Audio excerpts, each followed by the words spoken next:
This is a legacy episode of the Lesbian Historic Motif podcast, originally released as part of the Lesbian Talk Show podcast group. Some references may be obsolete.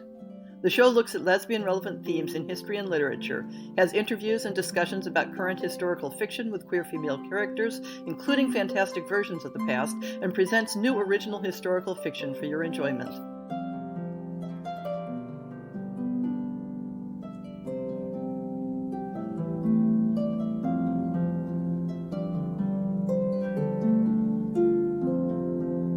Between last year's movie, The Favorite, the current HBO miniseries Gentleman Jack, and the recent sapphic take on Emily Dickinson, Wild Nights with Emily, we seem to be living in a golden age of historical lesbians on the screen. I plan to add more coverage of these movies and TV shows in this podcast, though I confess I won't go so far as to subscribe to HBO solely for the sake of seeing Gentleman Jack at release. To kick off this plan, I asked some of the folks on the Lesbian Talk Show Facebook group to share their favorite shows. The responses covered quite a swath of release dates and settings. It's not at all surprising that Sarah Waters came in for a lot of love. Brenda Murphy says, Tipping the Velvet, and of course Fingersmith. Also, there's an adaptation of Fingersmith set in Korea during the Japanese occupation called The Handmaiden that I love.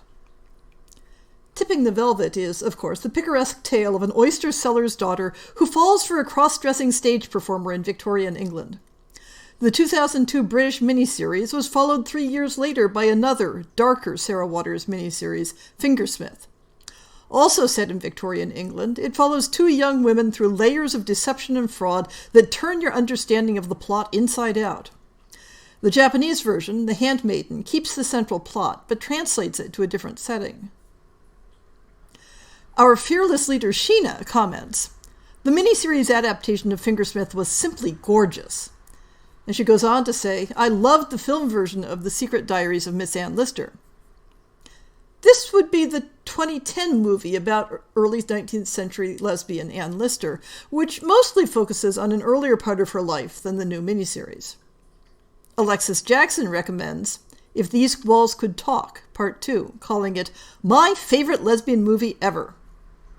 If These Walls Could Talk was something of a high-concept series, telling multiple independent short stories set in the same house. The second movie in the series focused on 3 lesbian stories, representing 3 generations of women from the 1960s through 2000. Elizabeth Anderson is overflowing with recommendations. One our LGBT Film Festival will be showing next month is Vita in Virginia, about Vita Sackville West and Virginia Woolf. I'm excited to see it. Orlando, because Tilda Swinton is marvelous. These two go together well, of course, because the movie Orlando is based on Virginia Woolf's novel about an immortal, gender-shifting character born in the 16th century and watching the world go by for 3 centuries. Woolf's brilliant and experimental writing was ahead of its time in the early 20th century. Her complex personal life included romantic relationships with several women, but the relationship with fellow author Vita Sackville West was particularly inspiring for both women. Sarah Hunsack recommends The Hours, which has another Virginia Woolf connection, being a study of how Woolf's novel Mrs. Dalloway affects 3 generations of women who connect with its themes. And, Meryl Streep, Nicole Kidman, and Julianne Moore? What other reason do you need to watch it? Margaret Snow recommends Miss Marks and Miss Woolley, but I can't find a movie by that name, and I think she must mean the book of that title. She notes it's a biography of former Smith College president and her partner.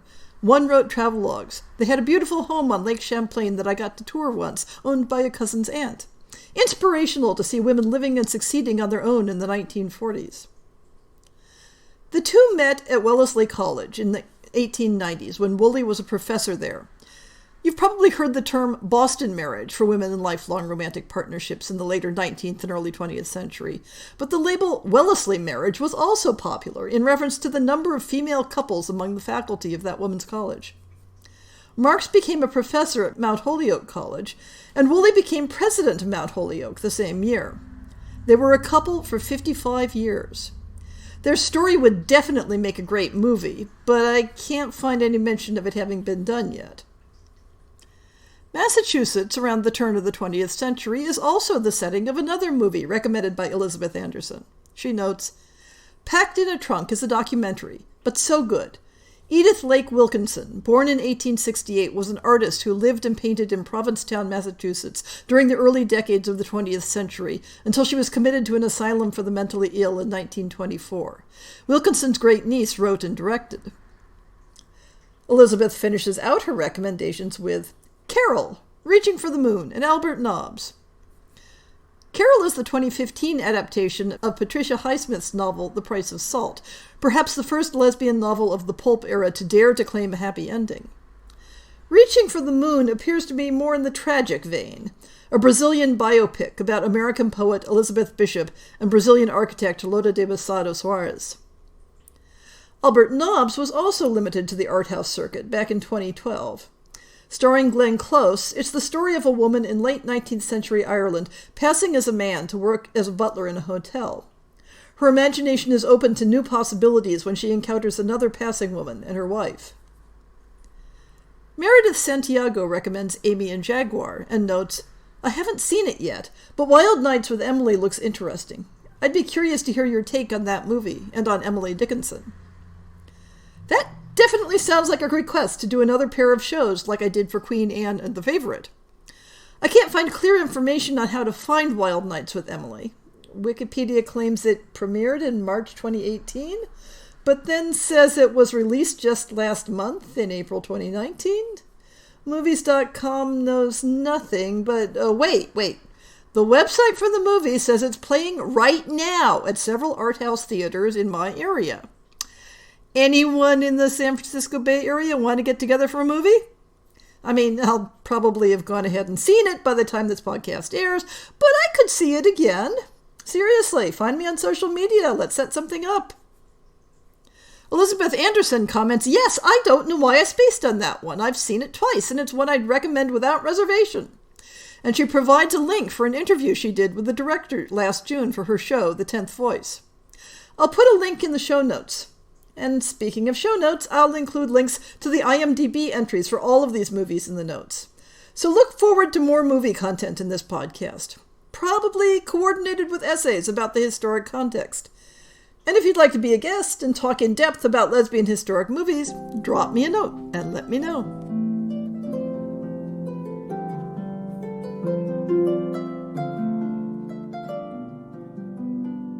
I hope you've enjoyed this episode of the Lesbian Historic Motif Podcast. See the show notes for links to people and topics. Most shows will have a transcript linked as well. If you have a book announcement, a topic suggestion, or might like to appear on the show, please drop me an email. If you enjoyed this podcast, please rate it and subscribe on your favorite podcast app, and consider supporting our Patreon.